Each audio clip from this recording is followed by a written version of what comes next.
জয় হিন্দ বন্ধুরা, আজকের এই খবরটি দেখার পরে আপনারাও বুঝতে পারবেন যে ডোনাল্ড ট্রাম্প নিজেকে ভাবেটা কি। উনি এই বিষয়টা নিয়ে আর কখনো চিন্তাই করেন না যে বর্তমান সময়ে ওনার এরকম টাইপের ব্যবহারে তাদের রাজনীতিতে কি গম্ভীর প্রভাব ফেলবে। আর না উনি এটা চিন্তা করছে যে নতুন নতুন ট্যারিফকে লাগিয়ে আমেরিকার সহযোগী দেশের ওপর কি প্রভাব ফেলছে। দেখুন, আপনারা যে রিপোর্টটিকে স্ক্রিনে দেখছেন সেটাতে স্পষ্ট বলা আছে যে ডোনাল্ড ট্রাম্প ডলারকে সবার রাজা বলেছে, আর এই ডলারই একমাত্র গোটা দেশের ভুগতানের সমাধান। তাই সবাই ডলারেই ব্যবসা করো, এমনটাই বলছে কিন্তু ট্রাম্প।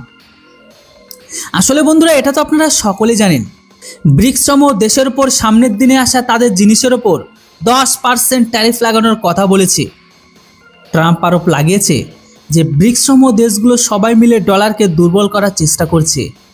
ব্রিক্স সমূহ দেশ চায় না যে ডলারই একমাত্র পর্যায় হয়ে থাকুক, যেখানে রাশিয়া, চীন, ব্রাজিলের মতো দেশ ব্রিক্সের সাথে নতুন প্ল্যানকে বানিয়ে আমেরিকার বিরুদ্ধে কাজ করছে, যেটা আমি এখন একদমই সহ্য করব না।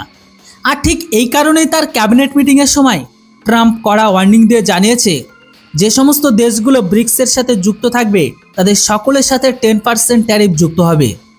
কেননা ব্রিক্সের সূচনা হয়েছিল ডলারকে নিচু করার জন্য আর আমাদেরকে নিচে নামানোর জন্য। আর এই মুহূর্তে ট্রাম্প এই জন্য ভড়কে যায়, কেননা ব্রাজিল, রুশ, ভারত, চীন আর দক্ষিণ আফ্রিকা সহ টোটাল 11টি দেশ সাথে মিলে ট্রাম্পের ট্যারিফ নীতির ওপর আলোচনা করেছে। এমনকি গোটা বিশ্বের ব্যবসার সাথে অসংযতি বলে জানিয়ে দিয়েছে। এমনকি ব্যবসার জন্য শুধু যে ডলারে একমাত্র পন্থা থাকবে সেটা একদমই মান্য নয়। এমনকি ব্রাজিলের রাষ্ট্রপতি লুইস এই ডলারকে নিয়ে কথা বলার সময় উনি তীক্ষ্ণভাবে জানিয়ে তো দিয়েছে যে এখন গোটা বিশ্বের কোনো সম্রাটের প্রয়োজন নয়, বরং সকলে একসাথে মিলে কাজ করার জন্য সহযোগীর প্রয়োজন। লুইসের কথা অনুসারে এই সময় ট্রাম্পের মাথার উপর ট্যারিফের ভূত চড়ে গেছে। এমনকি দানাশাহির মতো তার মনের মতন করে যে কোনো দেশের ওপর ট্যারিফকে লাগাচ্ছে। এমনকি ওনারা এটা পর্যন্ত দেখছে না যে কোনো ছোট দেশের ওপর এর কি খারাপ প্রভাব পড়তে পারে। আফ্রিকার রাষ্ট্রপতি সিরিয়াল রামাফোসাও ট্রাম্পের নীতির আলোচনা করে জানিয়েছে যে ট্রাম্প একজন সাধারণ রাষ্ট্রপতি, যেমনটা আমরা সবাই। উনি কোনো ভগবান নয় যে সবাই ওনার আদেশকে পালন করবেন। এই মুহূর্তে ট্রাম্পের ভয় একটাই, যে ব্রিক্স সমূহ দেশ সবাই মিলে যদি নিজেদের মুদ্রাকে চালু করে তাহলে ডলারের যে গোটা বিশ্বে ক্রেজ আছে সেটা একদম ডাউনে চলে যাবে। এর সাথে সাথে ডলারের ট্রানজ্যাকশন আমেরিকা যে বড় পরিমাণে একটি কমিশন পায় সেটাও আর পাবে না।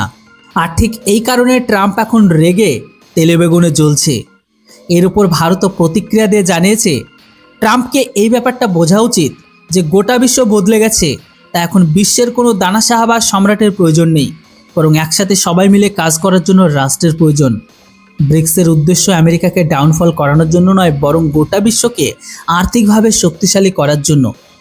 ট্রাম্প এটা যেন না ভুলে বৈশ্বিক উৎপত্তি এমনকি ঘরোয়া জিনিস উৎপাদনের ক্ষেত্রে ব্রিক্স দেশের টোটাল 40% অংশীদারিত্ব আছে, এমনকি গোটা বিশ্বের অর্ধেক আবাদ ব্রিক্সের টোটাল 5টি দেশের সাথে যুক্ত।